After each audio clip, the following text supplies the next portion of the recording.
بسم الله الرحمن الرحيم. الحمد لله رب العالمين، والصلاة والسلام على الحبيب المصطفى أبي القاسم محمد.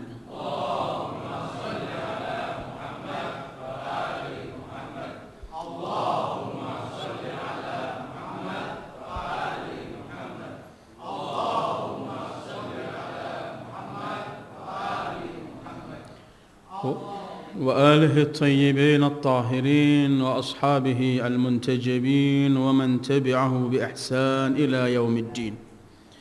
اللهم بحق محمد وآل محمد عليك صل على محمد وآل محمد، وارزقنا ووالدينا وأزواجنا وأولادنا وذرياتنا من بعدنا حب محمد وآل محمد.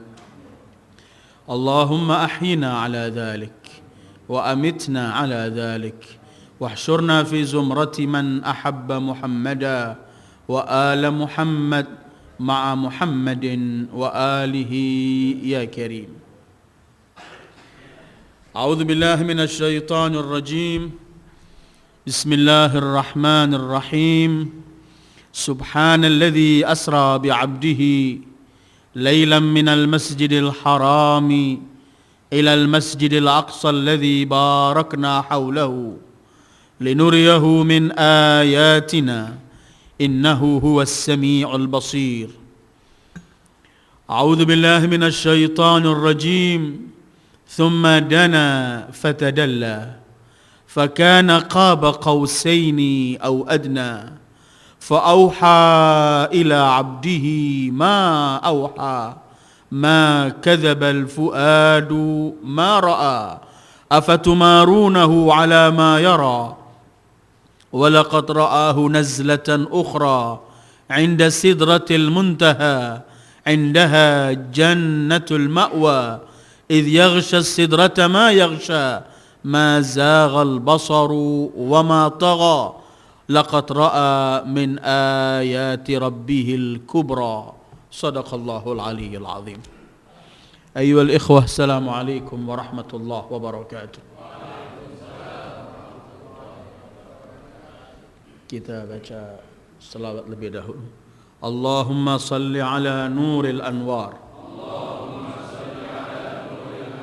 wa sirril asrar wa tiryaqil aghyar مفتاح باب اليسار سيدنا محمد المختار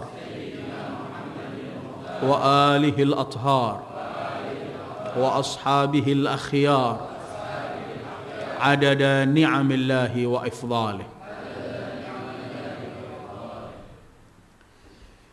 أيها الإخوة، sebenarnya malam ini kajian kita masih pada ayat ke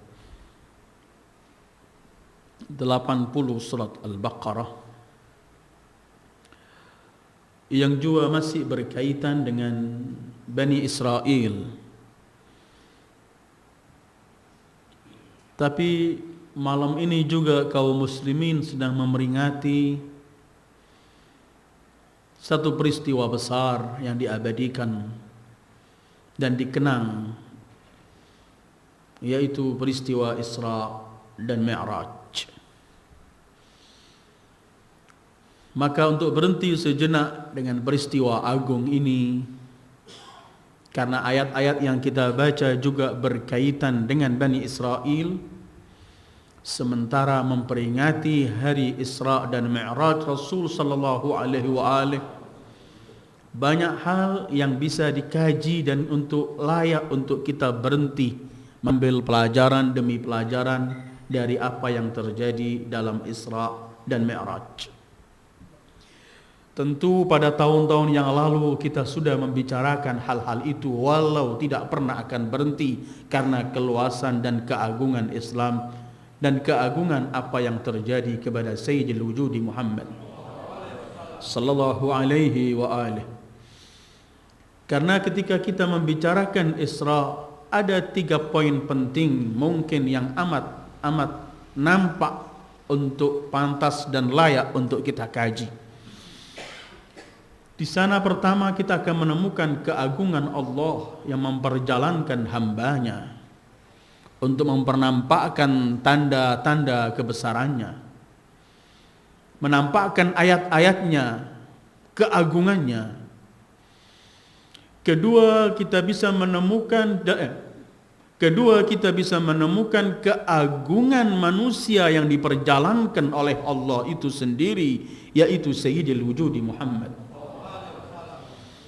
Apabila dua masalah ini kita dijadikan satu, bahwa Isra dan Mi'raj kita akan mengenang kebesaran dan keagungan Allah, dan sekaligus mengenang dan kebesaran Sayyidil Wujudi Muhammad sallallahu alaihi wa alihi.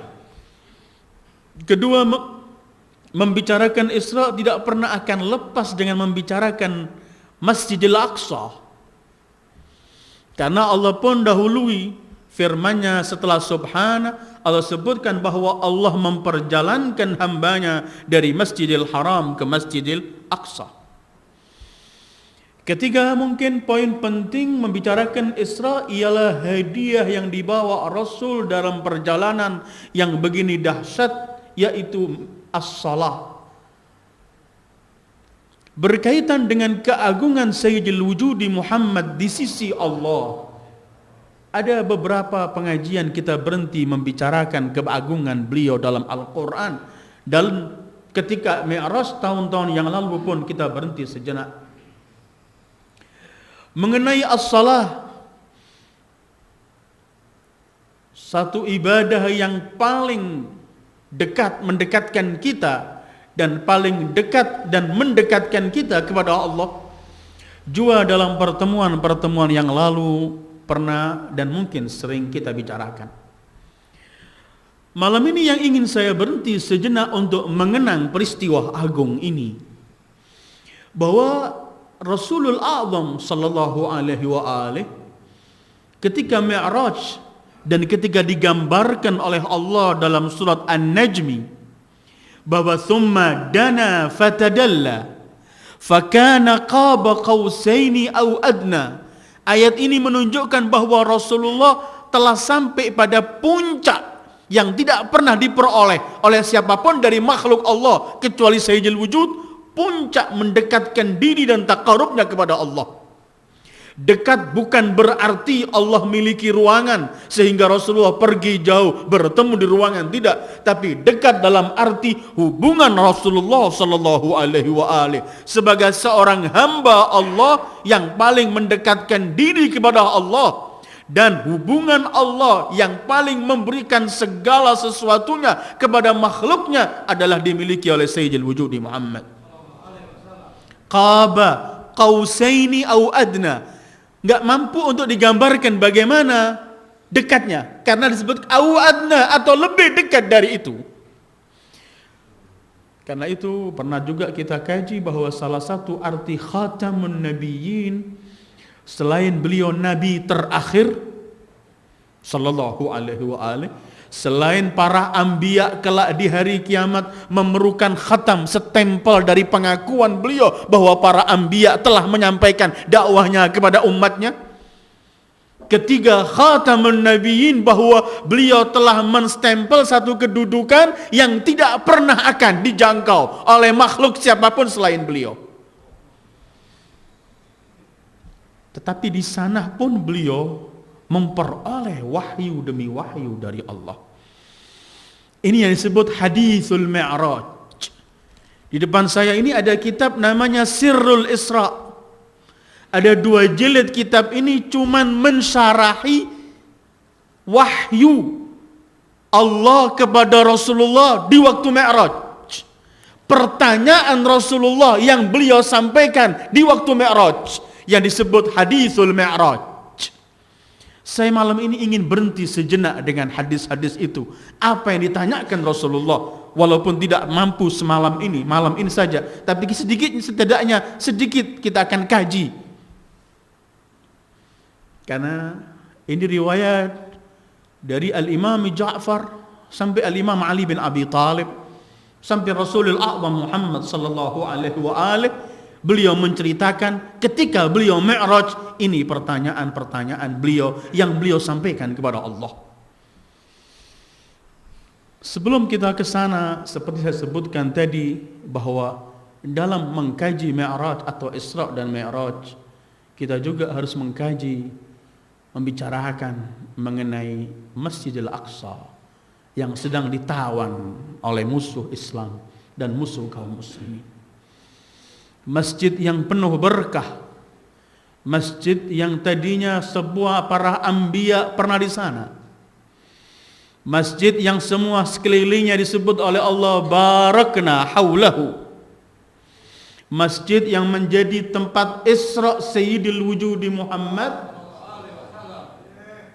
60 tahun masjid itu dijajah dan Palestina semuanya oleh kaum Zionis.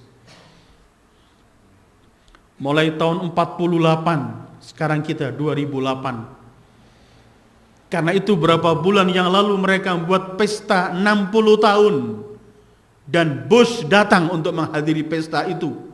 Kemudian dengan congkaknya ia berkata, sekarang kita berpesta memperingati 60 tahun menjajah kota ini, dan sebentar lagi sampai 120 tahun ke depan pun akan kita jajah tempat ini.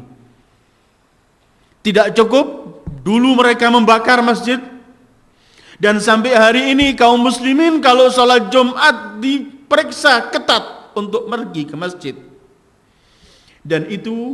Dan sampai saat ini, ya, dalam detik semacam ini kalau kita buka TV luar negeri, kita lihat tiap hari mereka membantai kaum muslimin di Palestina. Mereka mengadakan bermacam-macam perundingan. Olmert berkata, semua perundingan kita akan layani, tapi syarat satu, jangan membicarakan Yerusalem milik kami. Mereka sedang membuat peta bahwa negara mereka itu adalah dari Nil sampai Furat.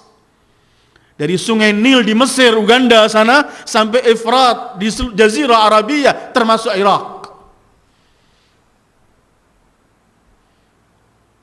Mereka setiap hari membantai saudara-saudara kita kaum muslimin.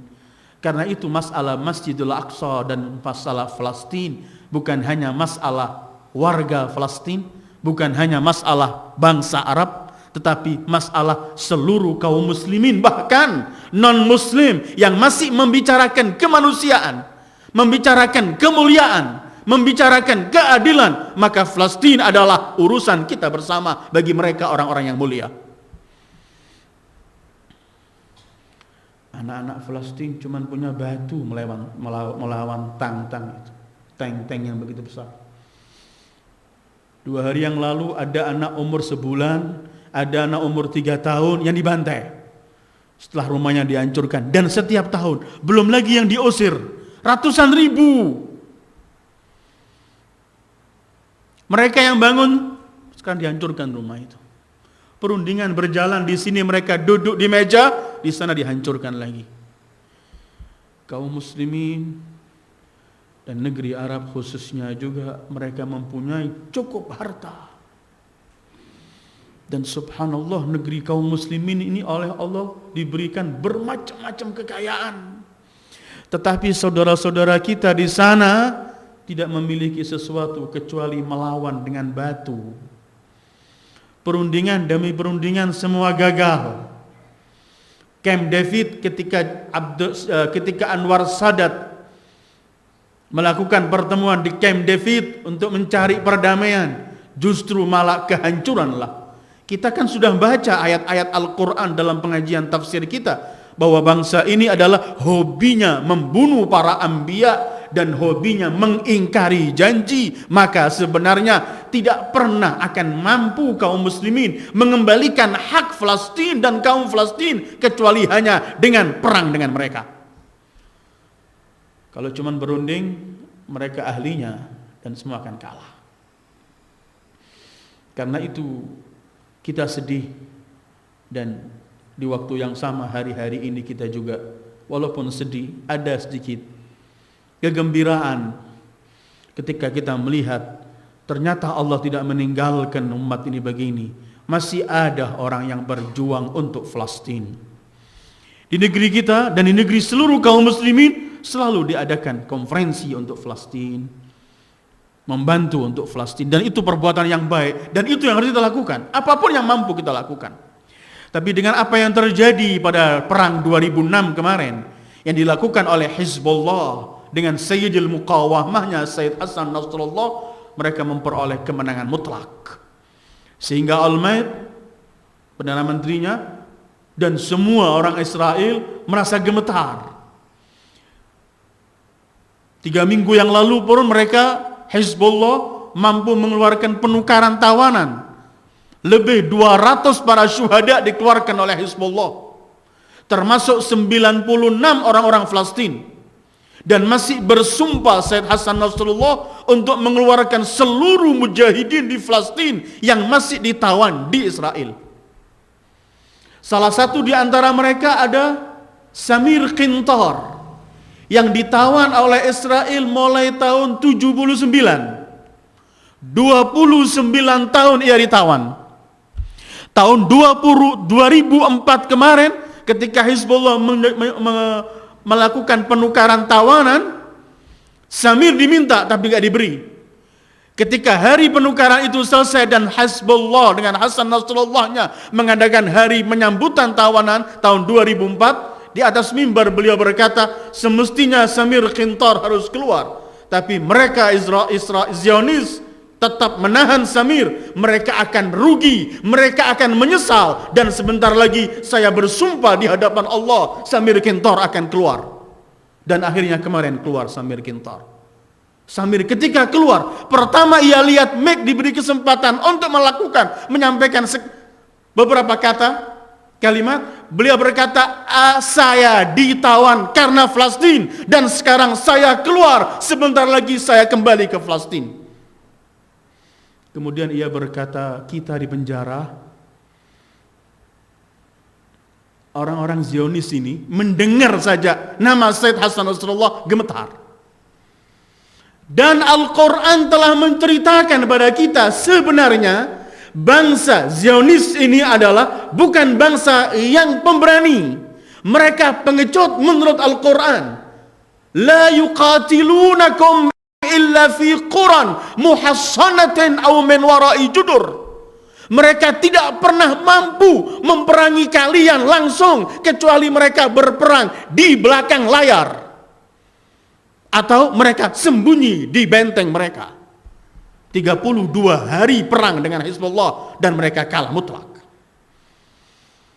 Ma'asyiral muslimin, hadirin, membicarakan Isra dan Mi'raj Rasul, membicarakan Kudus sekarang. Masalah Palestina adalah masalah kita bersama.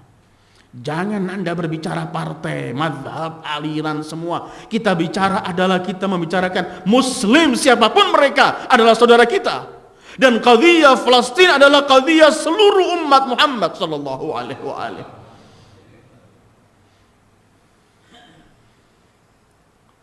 Setiap tahun kita memperingati Mi'raj. Selama 60 tahun terakhir kita Mi'raj terus, tapi selama ini Palestina belum keluar. Tiap hari dihabiskan saudara kita. Amerika tidak akan melepas. Menurut pengakuan mantan Presiden Amerika Jimmy Carter bahwa Israel itu punya ratusan senjata kimia. Dunia Islam tidak pernah punya.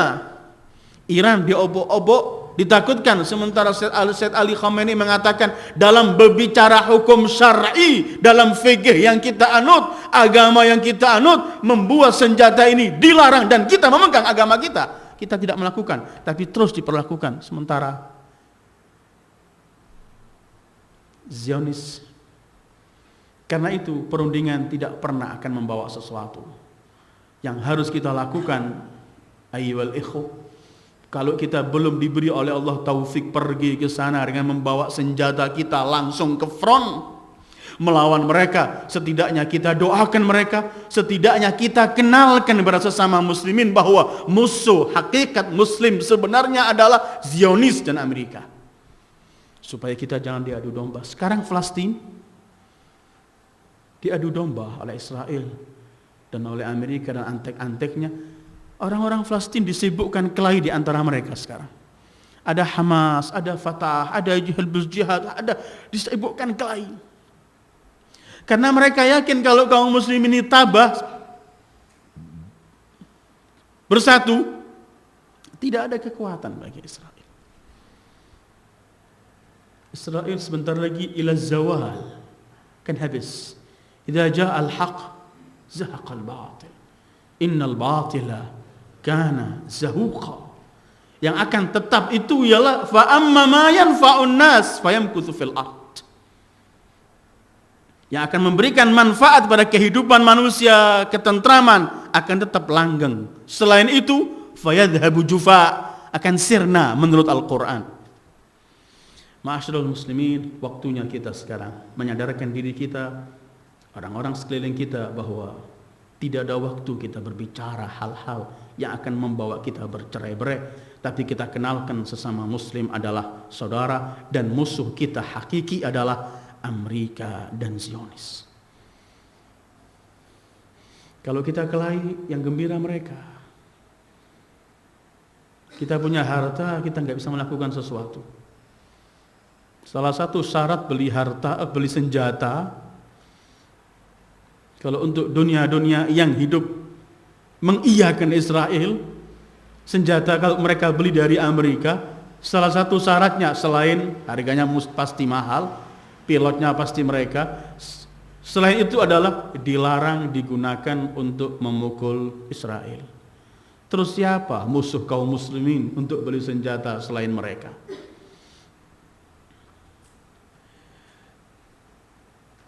Setiap bicara Mi'raj dan Isra, setiap kita mengenang Masjidul Aqsa, dan setiap kita mengenang Masjidul Aqsa, setiap kita malu di hadapan Allah. Muslimin sekian banyak, miliar, semiliar lebih, dikuasai oleh beberapa juta kaum Zionis, perampok, penjajah. Kemudian jeleknya lagi, karena mereka memiliki yang menguasai media massa. Kalau orang-orang Palestina ingin bangkit melawan mereka, karena harta mereka dirampas, tanah mereka diduduki, rumah-rumah mereka dihancurkan, mereka diusir dari negerinya. Kalau mereka membela dirinya, mereka disebut teroris ekstrim. Yang memutar balik semua ini yang memiliki media massa. Karena itu jangan kita hanyut kena tertipu oleh media massa dan corong-corong bobrok mereka untuk mengadu domba, sehingga kita memberi peluang bagi mereka lebih maju kepada muslimin. Sebenarnya yang mereka sibukkan adalah Islam ini. Semua yang terjadi dan yang dilakukan oleh mereka adalah karena kita kaum muslimin. Karena Palestina dihidupi oleh mayoritas kaum muslimin.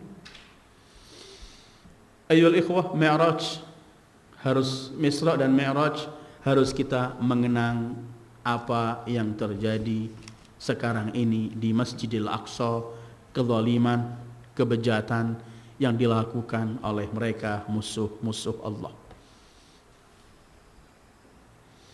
Kejadian penukaran tawaran, media massa semua nggak bawa.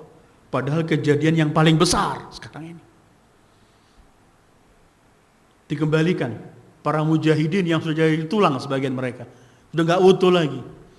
96 ke Palestina, ke Urdun, ke Suria, Kuwait, semua dikembalikan oleh Hizbullah, keluarkan. Ini kejadian besar. Israel cukup malu dengan semua ini. Tetapi bukan semua media massa membawa, dikecilkan hal-hal semacam ini.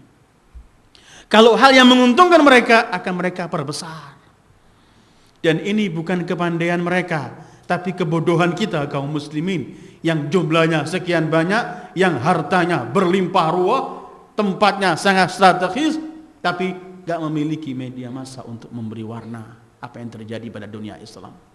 Karena itu kita diharuskan juga sebagai seorang muslim rajin mengetahui hal ehwal saudara kita yang sedang ada, baik di dalam negeri maupun di luar negeri.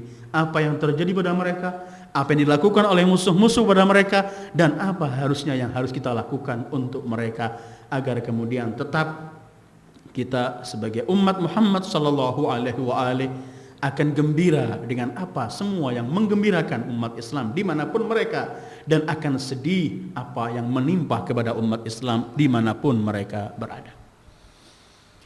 Ini membicarakan masalah Mi'raj, membicarakan masalah Palestina, membicarakan masalah keagungan Rasul, masalah salat, hadiah Rasul dalam Mi'raj itu sangat besar. Tapi di waktu-waktu yang lalu telah kita bicarakan. Tinggal juga setiap kita ingat Mi'raj, setiap kita ingat salat kita, sudahkah kita lakukan dengan sebenarnya sesuai yang dianjurkan oleh Allah, sesuai yang dianjurkan oleh Rasulul A'zam sallallahu alaihi wa alihi, dan sesuai dengan apa arti salat itu, yang artinya tanha anil fahsya wal munkar. Setiap Mi'raj datang, Isra Mi'raj datang, setiap kita mulai melihat diri kita, sudahkah kita salat sebenarnya? Sudahkah kita terima hadiah Rasulullah sallallahu alaihi wa alihi sebenarnya?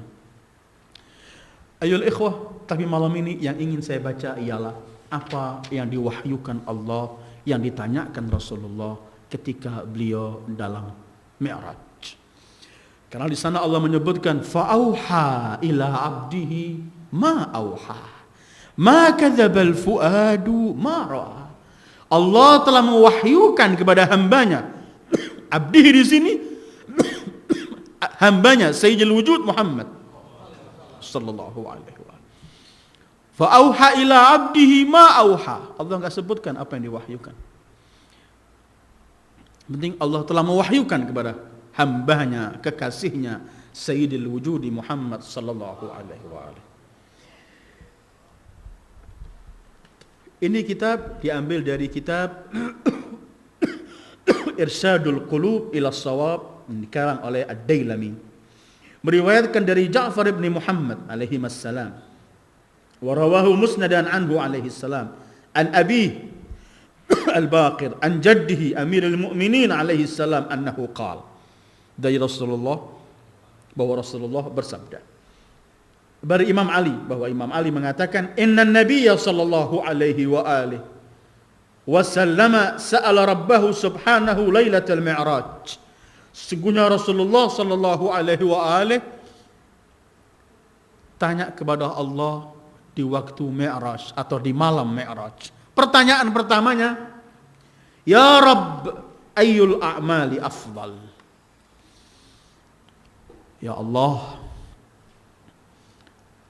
ayyul a'mali afdal? Perbuatan apa yang paling mulia? Amalan apa yang paling mulia? Yang ditanyakan Rasulullah sallallahu alaihi wasallam ini. Dan ini yang kelak akan diberikan pada umatnya, supaya umatnya melakukan afdalul a'mal, agar kemudian umatnya menjadi orang yang sukses di hari kiamat. Setiap Rasul menanyakan sesuatu. Setiap Rasul minta sesuatu pada Allah, yang dipikirkan pertama adalah umatnya. Inilah rahmatan lil alamin. Inilah bil mu'minina raufun rahim. Ya Rabb, ayyul a'mali afdal? Ya Allah, amalan apa yang paling mulia? Faqala Allah azza wa jal, Allah menjawab, laisa syai'un afdalu indi min at-tawakkuli alayya war-ridha bima qassamt. Ya Ahmad, tiada sesuatu yang lebih mulia di sisiku melebihi tawakal kepadaku dan rela menerima dengan semua yang telah kutentukan dan kuberikan kepadanya. Ayyuhal ikhwah, nampaknya ini simpel. Tawakal, rela dengan ketentuan Allah. Tapi justru ini adalah kunci dan untuk masuk pintu memperoleh seluruh kejayaan. Karena melalui pintu ini kita bisa memperoleh afdalul a'mal. Afdalul a'mal, tidak ada, kata Allah, di sisiku yang lebih mulia dari hanya tawakal kepadaku dan rela dengan semua yang telah kutentukan dan kubagi untuknya. Tawakal saya tidak akan bicara lebih panjang lagi. Sudah ada satu CD khusus untuk tawakal dalam Al-Quran. Tinggal yang belum bisa merujuk, Bu. Tapi memang tidak ada seperti tawakal. Karena Allah enggak menginginkan kita mengandalkan siapapun. Kita hanya menginginkan kita mengandalkan kepadanya. Karena Ia yang menciptakan, pasti Ia yang mengatur semua penciptaannya. Allah tidak mengizinkan kita menyandarkan diri pada siapapun. Karena Allah telah menentukan bahwa Aku yang menciptakan kamu dan Aku yang akan mengurus dan mengatur semua kebaikan untukmu. Kenapa harus pergi pada yang lain?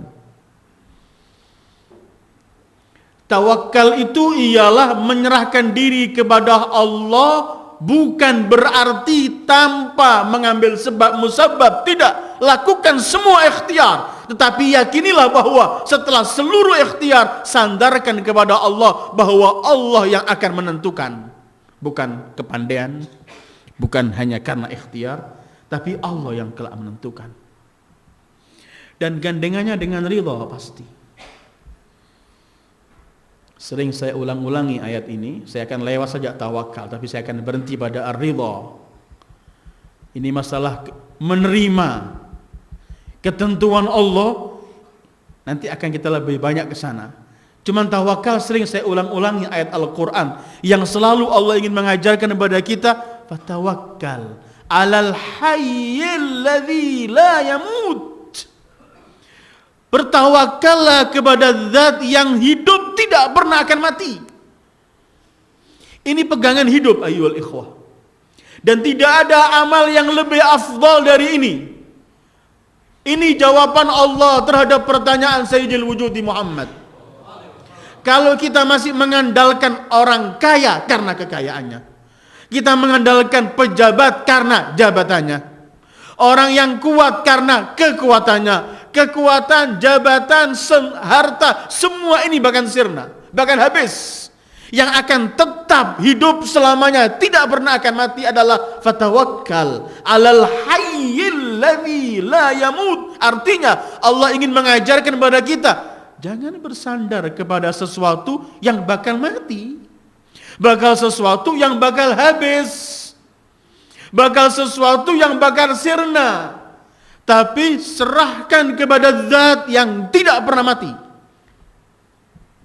Fatawakkal 'alal hayyil ladzi.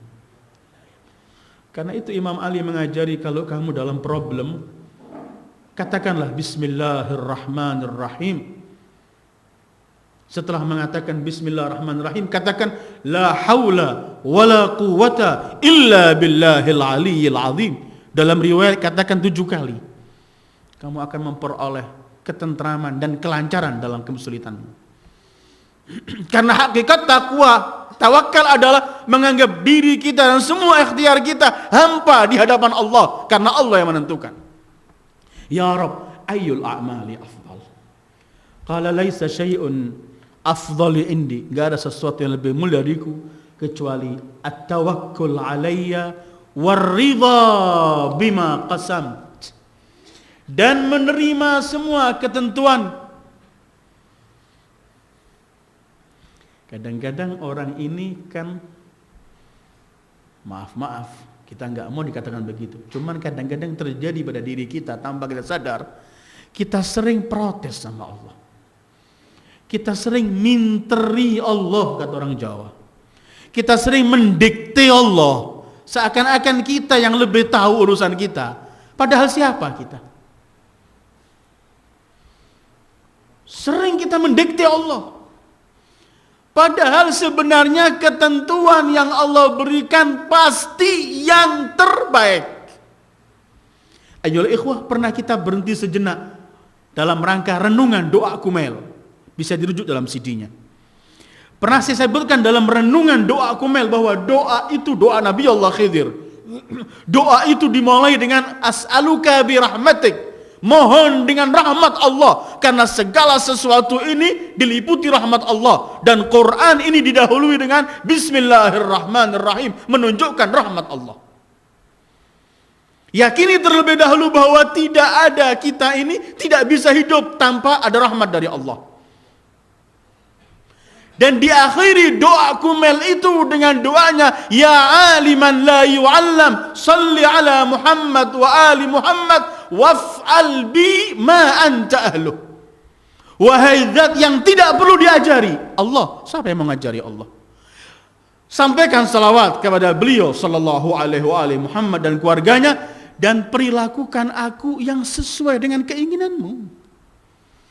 Ini sebenarnya pegangan hidup. Kita yakini bahwa kita hidup dalam rahmat Allah. Kemudian kita yakini semua yang ditentukan Allah pasti yang terbaik untuk kita. Kalau punya ini, sebentar lagi saya bacakan beberapa riwayat. Antara lain dari Imam Ja'far. Kalau punya ini, manusia akan rileks hidupnya. Yang menjadikan kita stres hidup ini sekarang.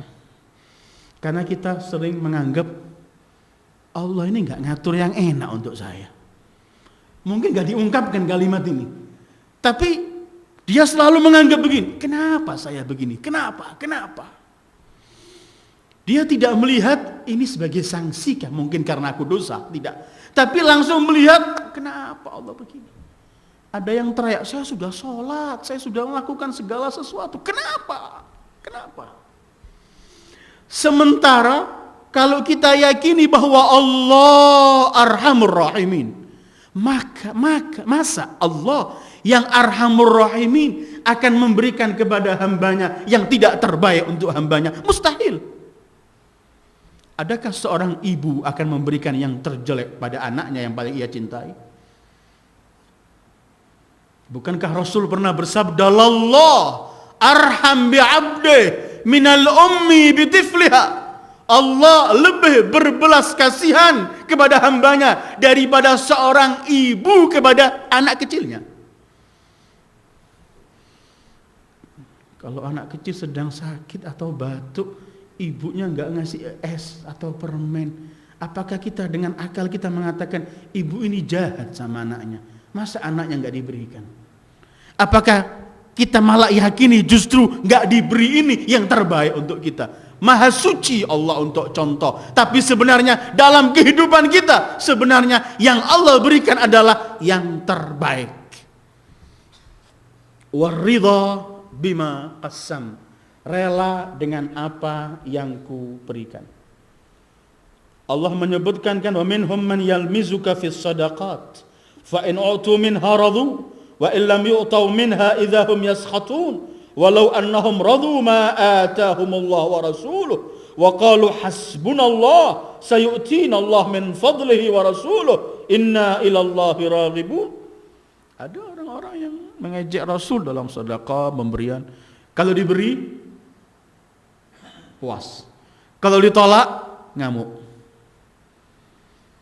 Kata Allah, coba mereka itu ketika diberi, mereka mengatakan, kami hanya rela dengan ketentuan Allah dan Rasulnya. Cukup bagi kami Allah. Allah akan memberikan apa yang terbaik pada kami. Tapi manusia selalu lebih banyak mengoreksi Allah. Rasul bersabda, man radiyal qada utiya ata alaihi al-qada wa huwa ma'jur, wa man sakhata al-qada ata alaihi al-qada wa ahbata Allahu ajrah. Siapa yang menerima ketentuan Allah dan rela dengan ketentuan Allah, ketika ia menerimanya, dia akan memperoleh pahala dari Allah. Ketika dia tidak rela ketentuan Allah, tetap ketentuan itu akan datang pada dia, dan dia akan dimurkahi oleh Allah dan dibatalkan amal perbuatannya oleh Allah.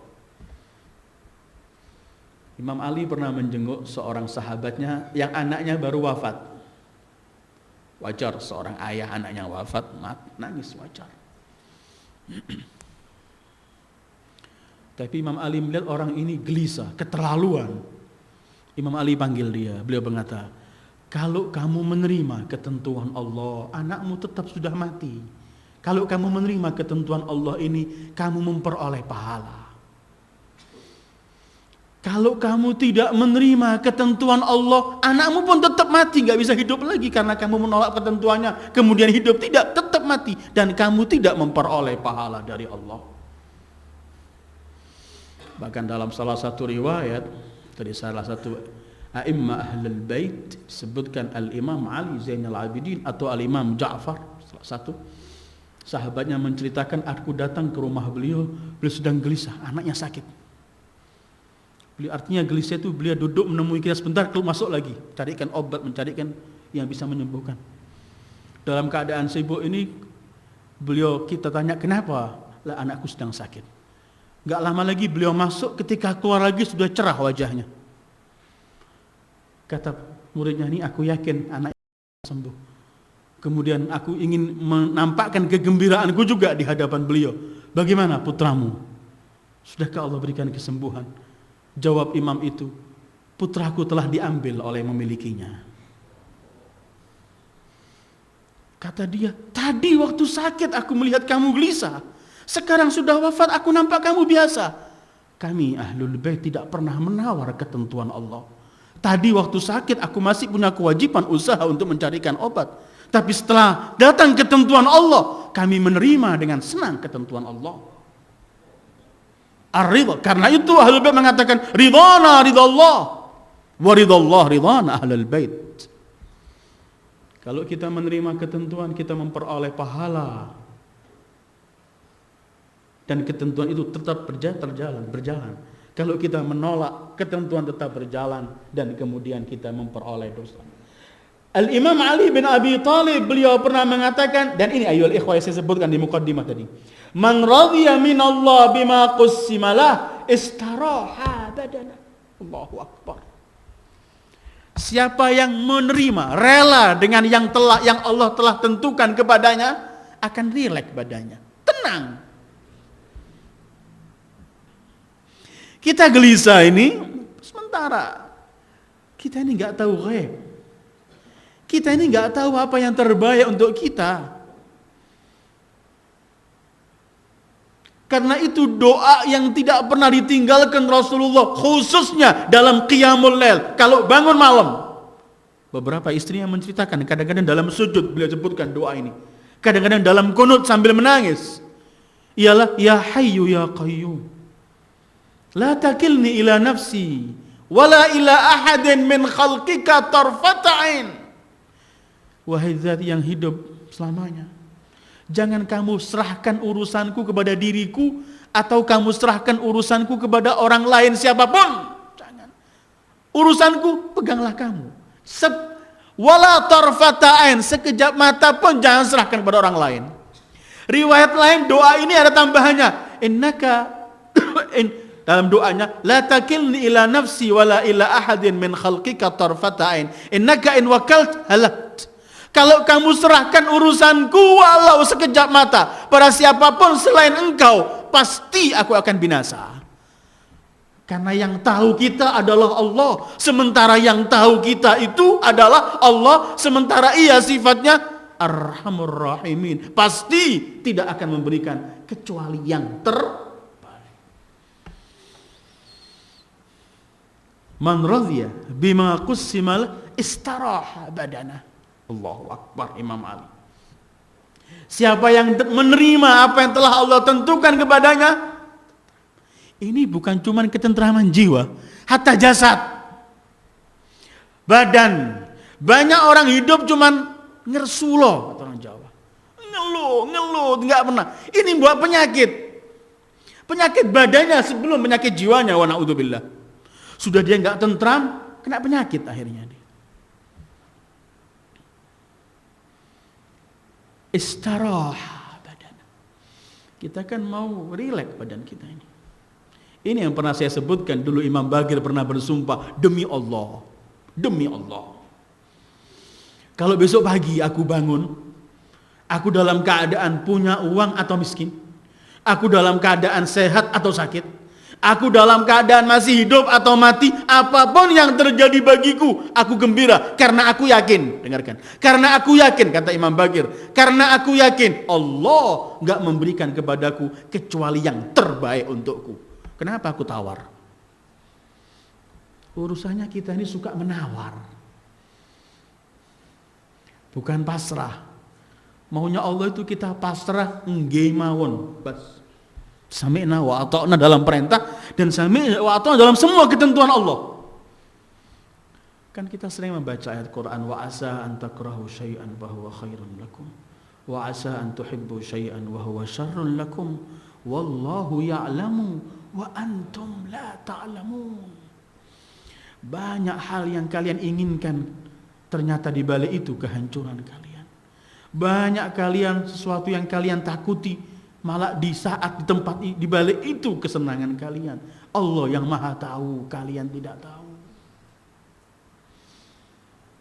Ini afdalul a'mal, ar-ridha bima qassamt. Ya Allah, kalau kita berbicara pada anbiya, ausia, aulia Allah, tidak pernah mereka menawar. Mereka yakin Allah sebagai kekasih mereka, Habibu. Tidak pernah kekasih ini memberikan kepada yang disayang kecuali yang terbaik. Kalau bukan orang ini wajib berobat, maka para aulia Allah tidak akan berobat karena ia yakin Allah yang memberikan kepadanya pasti yang terbaik. Kita berangkat berobat ketika sakit ini adalah cuman karena Allah memerintahkan kita melalui Rasulnya, ibadallah tadawau fa innal ladzi khalaqad da khalaqa ma'ahu ad-dawa. Hai hamba-hamba Allah, berobatlah, sesungguhnya yang memberi penyakit itu juga memberi. Al-Imam Ja'far beliau pernah menyebutkan ra'su ta'atillah ar-ridha bima sana'a Allah fi bal'ab wa fi ma karih wa lam yasna' illa bi 'abdin syai'an illa wa huwa khairun lah. Pangkal taat kepada Allah itu ialah rela dengan apa yang Allah tentukan kepadanya. Saat ia senang atau enggak senang. Ada kan ketentuan enggak enak bagi kita. Enggak boleh juga kita bohong diri kita, enggak enak. Tapi just karena ini pilihan Allah, kita terima. Ketika pangkal taat kepada Allah itu menerima semua ketentuan Allah saat kita senang ketika menerimanya atau tidak enak ketika menerimanya, karena Allah tidak akan memberikan kepada hambanya sesuatu kecuali yang terbaik. Allahu tayyib la yaqbalu illa tayyib. Allah itu yang indah, jamil, yuhibbul jamal. Maka kalau Allah jamilun, Allah tayyib, maka tidak pernah memberi kecuali juga yang jamil dan yang tayyib. Jamil dan tayyib untuk kita. Mungkin sementara di waktu tertentu kita lihat nggak baik, tapi kita nggak tahu apa di balik ini. Sering kan saya bawakan cerita perempuan yang di zaman Nabi Daud itu. Ternyata justru itu kebaikan dia. Dan semacam itu sebenarnya kehidupan kita. Kulla yaumin huwa fi sya'n. Kulla yaumin huwa fi sya'n. Karena itu yang terindah dalam kehidupan ini adalah pasrah mutlak kepadanya dan menerima ketentuan yang Allah berikan kepada kita. Ada satu cerita di sini. Ketika Al-Imam Ja'far As-Sadiq sakit. Di waktu sakit, detik-detik sakit yang beliau wafat ketika setelah itu. Ada beberapa pengikut-pengikut setiahnya menjenguk beliau. Wa qad dzabul falam yabqa illa ra'suh. Nampaknya sudah pucat wajah. Maka murid dia, para sahabatnya yang jenguk itu melihat keadaan ini menangis, melihat sang imamnya sakit, nangis dia. Ketika ia nangis ditanya oleh Imam Ja'far, li ayyi syai'in tabki? Kenapa kamu menangis? Faqala la abki wa ana araka ala hadhihi al-hal. Bagaimana saya enggak menangis wahai imam? Aku melihat bagaimana keadaanmu sekarang ini. Dengarkan jawaban imam. Beliau kemudian mengatakan, la taf'al. Fa innal mu'mina ta'arrada kulla khair. In qati'a a'dha'uhu kana khairan lah. Wa in malaka ma bainal masyriqi wal maghrib kana khairan lah. Jangan kamu terlalu sedih semacam itu. Mukmin ini, seorang mukmin ini selalu memperoleh kebaikan. Kalau badannya dipotong, dihabisi tasi, dipotong-potong badannya, tetap baik baginya. Kalau dia kaya raya memiliki dunia seisinya, juga baik baginya. Artinya sama saja, apapun keadaannya si mukmin, khairan lah. Mukmin. Ini yang pernah disebutkan Rasulullah. Ajibtu lil mu'min wa kullu amrihi ajab. In asabathu sarra syakar fakana khairan lah. Wa in asabathu dharra sabar fakana khairan lah. Beliau bersabda sallallahu alaihi wa alihi, aku heran dengan seorang mukmin dan semua urusan mukmin ini mengherankan. Kalau ia ditimpa musibah, kalau dia memperoleh kenikmatan, ia bersyukur dan syukurnya ini baik baginya. Kalau ia ditimpa musibah, dia sabar dan sabarnya ini baik baginya. Artinya apapun yang terjadi baginya khairan lah. Itulah Nabi Allah Isa pernah berkata, kalau aku besok bangun ini tidak ada sesuatu yang kumiliki, kalau aku bermalam dalam keadaan gak memiliki apapun dalam hidupku ini, hatta untuk makan malam itu, apalagi untuk besok, ketika aku tidur dalam keadaan miskin semacam ini, gak memiliki sesuatu, aku ketika bangun pagi besok, aku merasa hamba Allah yang paling kaya di bumi Allah. Kenapa? Karena ia meyakini bahwa yang Allah berikan yang terbaik baginya. Ayyul ikhwah, harus digarisbawahi. Bukan berarti sakit enggak perlu berobat. Bukan berarti tidak perlu kerja usaha. Bukan berarti tidak harus usaha melakukan sesuatu. Bukan ini artinya. Kita diwajibkan usaha, kita diwajibkan berobat, kita diwajibkan bahkan mempersiapkan untuk menghadapi musuh-musuh Allah. Seperti Rasulullah pun perang di tengah pertempuran, berlumuran darah, beliau wajib tetap, tapi tetap keyakinan apapun kemudian yang terjadi setelah kita usaha, itu yang terbaik. Kalau kita punya konsep ini, insya Allah nggak stres. Yang menjadikan orang stres ini konsepnya keliru. Dia memaksakan dirinya harus sesuai apa yang kuinginkan, sementara yang kita inginkan ini belum tentu gena menurut akhir dalam kehidupan kita. Yang tahu gena itu cuma Allah. Wallahu ya'lamu wa antum la ta'lamu. Dan menolak,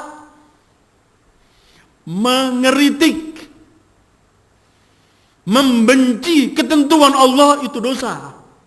Karena berarti kita anggap Allah enggak tahu urusan kita. Wa na'udzubillah. Imam Sajjad dalam salah satu doanya mendoakan orang yang mendoliminya. Setelah dia doa, dalam tengah-tengah doa itu menyebutkan, itu kalau yang terbaik untukku ya Allah, tapi hanya Engkau yang mengetahui apa yang terbaik untukku. Mendoakan orang lain harus dihancurkan, tapi tetap beliau tidak mengatakan habiskan ini, habiskan ini kalau terbaik ya Allah, sementara kamu yang maha ketahui yang terbaik untukku itu apa. Karena itu kemudian kerelahan ini adalah kemarin yang saya sebutkan dalam beberapa ayat Al-Quran, bahwa puncak ketika seorang mukmin memperoleh kenikmatan surga, puncak kenikmatan surga itu ialah ketika seorang mukmin memperoleh kerelaan dari Allah. Kapan si mukmin akan memperoleh kerelaan dari Allah? Ketika ia rela dengan semua ketentuan Allah dalam masa hidupnya. Ini kelak kita melihat dalam Al-Quran ketika Allah menceritakan manusia-manusia yang sukses akan menikmati kenikmatan surga, akan menikmati bermacam-macam yang Allah sediakan untuk mereka. Allah sebutkan radhiyallahu anhum wa radhu'an. Allah rela dengan mereka dan mereka rela dengan Allah. Ini yang saya katakan pembicaraan saya kalau kita membicarakan Mi'raj, termasuk juga membicarakan bahwa manusia yang paling dekat kepada Allah adalah Sayyidul Wujud. ketika semua kerelaan Allah berikan kepada mereka dan mereka memperoleh kerelaan, dan inilah kerelaan dalam Al-Quran. Allah memberikan kerelaan dan mereka rela dengan ketentuan Allah. Tapi untuk Sayyidul Wujud ada hal yang berbeda, karena memang beliau adalah puncak manusia yang paling sempurna, puncak manusia yang paling rela dengan semua ketentuan Allah. Untuk beliau bukan cuman Allah rela padamu, tidak, tapi Allah seakan-akan menggambarkan kepada kita, aku bawa kerelaan ini, aku ingin berikan kepadamu. Wala saufa yu'tika rabbuka fatardha. Allah Tuhanmu akan memberikan kepadamu sampai kamu dalam puncak arti kerelaan. Ini bedanya, karena memang beliau Sayyidul Radhin. Makhluk Allah yang paling menerima ketentuan Allah itu adalah Sayyidul Wujudi Muhammad. Kalau menerima ketentuan Allah boleh tanya, boleh. Boleh mohon, boleh. Manusia yang enggak mohon pada Allah itu manusia yang paling dibenci oleh Allah. Harus mohon. Karena orang yang enggak berdoa itu orang yang sombong. Tapi dalam arti ketentuan Allah, ayyuhal ikhwah, Rasul ketika bertanya, sebenarnya pertanyaan beliau ini ada 5 halaman mungkin dalam buku depan ini, yang sampai disarai sampai 2 jilid begini. Cuman baru malam ini kita bisa menemukan pertanyaan pertama, ayyul a'mali afdal? Ya Rabb, ayyul a'mali afdal? Ya Allah, amal perbuatan apa yang paling mulia? Ternyata yang paling mulia itu ialah tawakal dan menerima ketentuan Allah. Karena kalau kita biarkan nafsu kita, jiwa ini gak pernah kenyang, gak pernah puas. Karena itu sampai Rasulullah mengajari dalam salah satu riwayat, doa harian setelah salat Rasulullah yang tidak pernah beliau tinggalkan. Ada doa taqibat namanya, habis salat zuhur, macam-macam. Tapi ada satu doa ini dalam beberapa riwayat yang ditinggal, yaitu Allahumma inni a'udzubika min ilmin la yanfa' wa min qalbin la yakhsha wa min nafsin la tashba' wa min du'ain la yusma'. Allahumma inni a'udzubika min haula'il arba'.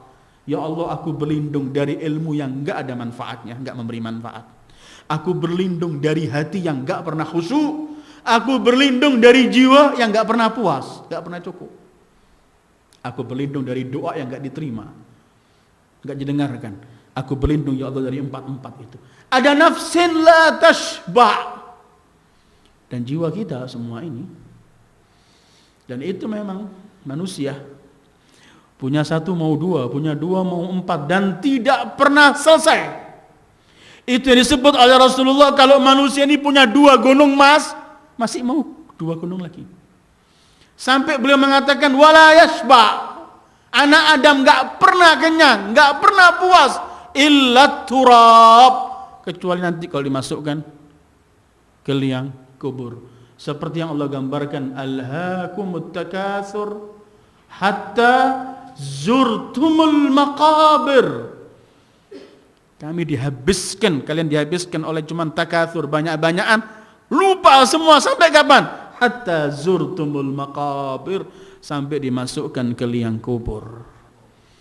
Ayyuhal ikhwah, pelajaran dari Mi'raj Rasul yang beliau tanyakan kepada Allah yang terdepan ialah tawakal dan ridha. Pegangan tadi Imam Ali mengatakan orang yang menerima ketentuan Allah badannya rileks. Orang Jawa bilang suka orang menggos-menggos. Melihat keadaan dia ini, dia terus entah mau diapakan ketentuan Allah itu, mau diperangi, mau diapakan. Kita harus usaha. Cuman pasrah sebenarnya. Kita yakini bahwa Allah Arhamur Rahimin. Lebih baik kita melihat diri kita, ini ada kekurangan dari anak. Mungkin salat saya kurang kena, mungkin birrul walidain saya kurang kena, mungkin hukukul ashab kurang kena, mungkin hukukul jiran kurang kena, mungkin masih ada yang haram saya makan. Mungkin lebih baik ngoreksi diri daripada menyalahkan Arhamur Rahimin, daripada ngersulullah sama Allah. Itu yang saya sering ulang-ulangi, orang sering mengatakan, ini kalau sudah lagi pasar sepi, manusia ini kan paling takut urusan rezeki. Dan subhanallah, kalau Al-Quran bicara rezeki ini, Allah nampakkan kekuatannya, supaya jangan sampai ada orang yang lemah. Ada beberapa hal yang Allah tekankan nama kekuatannya, bahwa Allah qawi dalam menghadapi musuh yang banyak. Allah sebutkan bahwa Allah adalah maha kuat. Dalam rezeki pun begitu. Wa ma khalaqtul jinna wal insa illa liya'budun ma uridu minhum min rizqin wa ma uridu an yut'imun innallaha huwar razzaq dzul quwwatil matin. Allah pemberi rizki dan Allah al-quwwah yang memiliki kekuatan dan maha kuat. Katanya Nabi Sulaiman pernah manggil semut. Nabi Sulaiman kan diberi Allah kemampuan mampu bicara dengan hayawan. Nabi Sulaiman tanya, semut rezekimu setahun itu berapa? Ya segini Nabi Allah Sulaiman. Seperti bawang Probolinggo kecil gitu aja. Sneaker. Sudah kamu jangan usaha, kamu setahun ini saya beri. Cukup untuk makanmu setahun. Tahun depan kamu ke sini. Tahun depan dia datang tinggal separuh. Belum habis setahun. Kata Nabi Allah Sulaiman, kamu bilang setahun rezekimu, aku penuhi setahun, kok tinggal separuh? Iya, karena yang menjamin kamu, aku takut lupa. Ketika yang menjamin Allah penciptaku, aku berani menghabiskan ini. Tapi kalau kamu yang menjamin, aku takut kamu sia-siakan aku. Aku dari mana memperoleh? Jadi aku jaga-jaga. Disemut. Ini yang disebut oleh Imam Ja'far Shadiq ketika orang bertanya, bagaimana kamu buat fondasi kehidupanmu ini, wahai cucu Rasulullah? Ketika beliau menjawab ada 4 jawaban, antara lain jawabannya, alimtu anna rizki la ya'kuluhu ghairi fatma'nantu. Aku yakin rizkiku tidak akan dimakan orang lain, karena itu aku tenang. Yang bukan milik kita, seluruh usaha kita keluarkan tidak akan sampai. Yang milik kita, seluruh kemampuan manusia mencegah pasti akan sampai. Imam Ali ditanya, idza sudda babur rajul min aina ya'tihi rizquh. Hei Imam, kalau seluruh pintu pencarian rezeki seseorang ini ditutup, dibaikot mutlak dia, dari mana ia memperoleh rezekinya? Ditutup semuanya, dibaikot. Sudah ditutup semuanya. Dari mana ia memperoleh, wahai Imam? Jawaban pintu kota ilmu Rasul simpel saja, beliau mengatakan min haitsu ya'tihi ajaluh. Sebagaimana ajalnya pasti sampai, siapapun yang akan melindungi enggak pernah akan mampu. Begitu juga rezekinya, siapapun yang akan menutupi enggak pernah akan mampu, pasti akan sampai. Masalahnya kita percaya dengan ketentuan Allah atau tidak. Kita bisa usaha, kita bisa sedih karena kekeliruan kita, kita bisa menangisi karena kealpahan kita, keliru dalam mencari, keliru dalam berbuat, tetapi jangan menyalahkan ketentuan Allah, karena Allah tidak memberi kecuali yang terbaik. Ya Rabb, ayyul a'mali afdal? Jawaban Allah, ya Ahmad, laisa syai'un afdala indi minat tawakkuli alayya warridha bima qassam. Sebenarnya masih banyak ya Ahmad terus bermacam-macam halaman. Ini perintah-perintah Allah, ini termasuk fa'auha ila abdihi ma auha ma kadzabal fuadu ma ra'a. Malam ini cuman kita ambil satu saja apa yang ditanyakan Rasulullah dan itu jawabannya. Dalam rangka kita memperingati Isra Mi'raj beliau, kita ambil pertanyaan Rasulullah dan jawabannya ini untuk pegangan hidup, agar kemudian kita memperoleh ketentraman dalam hidup, agar kita memperoleh ketentraman dan menerima ketentuan Ar-Rahmanur Rahim. Jangan ada orang yang su'dzon dengan Allah. Sejelek-jelek hamba Allah, kata Rasulullah, ialah perbuatan su'dzon pada Allah dan su'dzon pada hamba Allah. Itulah renungan kita dalam Isra dan Mi'raj. Mudah-mudahan Allah berikan kepada kita ketentraman dalam kehidupan. Mudah-mudahan Allah berikan kepada kita taufik untuk bisa bertawakal dalam kehidupan ini dan bisa menerima ketentuan Allah tanpa menyalahkan semua ketentuan Allah. Dan kita mohon kepada Allah, bertawassul pada Sayyidil Wujud Muhammad sallallahu alaihi wa alihi dan keluarga sucinya, agar selalu Allah membimbing kita dan memberikan yang terbaik dalam semua urusan kita. Wa sallallahu ala khairi khalqi Muhammad wa alihi ajma'in. Wassalamu alaikum warahmatullahi wabarakatuh.